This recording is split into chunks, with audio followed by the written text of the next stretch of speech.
ଆପଣ ଭାବିପାରିବେ କି ସ୍ୱୟଂ ଭଗବାନ ବି ଚୋରି କରିପାରନ୍ତି? ହଁ ଆଜ୍ଞା, ଆମର ବାଲେଶ୍ୱର ରେମୁଣାରେ ପ୍ରଭୁ ଶ୍ରୀ ଗୋପୀନାଥ ନିଜ ଭକ୍ତ ପାଇଁ ଚୋରି କରିଥିଲେ। ଘଟଣାଟି ଏମିତି, ମାଧବେନ୍ଦ୍ର ପୁରୀ ନାମକ ଜଣେ ମହାନ ସାଧୁ ରେମୁଣା ଆସିଲେ।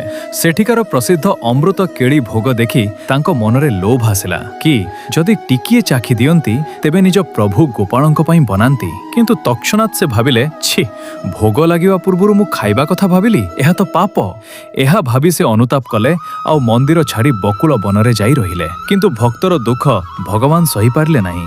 ରାତିରେ ସ୍ୱୟଂ ପ୍ରଭୁ ପୂଜାରୀଙ୍କୁ ସ୍ୱପ୍ନରେ କହିଲେ, ମୁଁ ମୋ ଭକ୍ତ ମାଧବେନ୍ଦ୍ର ପାଇଁ ଗୋଟେ କ୍ଷୀର ହାଣ୍ଡି ଲୁଚାଇ ରଖିଛି। ପୂଜାରୀ ଯେତେବେଳେ ଦେଖିବାକୁ ଗଲେ, ସତେକୁ ସତ ପ୍ରଭୁଙ୍କ ଲୁଗା ଭିତରେ ଗୋଟେ କ୍ଷୀର ହାଣ୍ଡି ଲୁଚା ହୋଇଥିଲା।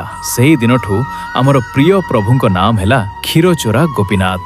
ଦେଖିଲେ ତ, ଭଗବାନ ନିୟମକୁ ନୁହେଁ କେବଳ ଭକ୍ତର ଭାବକୁ ଦେଖନ୍ତି। ଯଦି ଆପଣ ବାଲେଶ୍ୱରରୁ କିମ୍ବା ପ୍ରଭୁ ଶ୍ରୀ ଗୋପୀନାଥଙ୍କ ଭକ୍ତ, ତେବେ ଗର୍ବରେ କମେଣ୍ଟ କରନ୍ତୁ, ଜୟ କ୍ଷୀରଚୋରା ଗୋପୀନାଥ, ଆଉ ଭିଡିଓକୁ ସେୟାର କରନ୍ତୁ।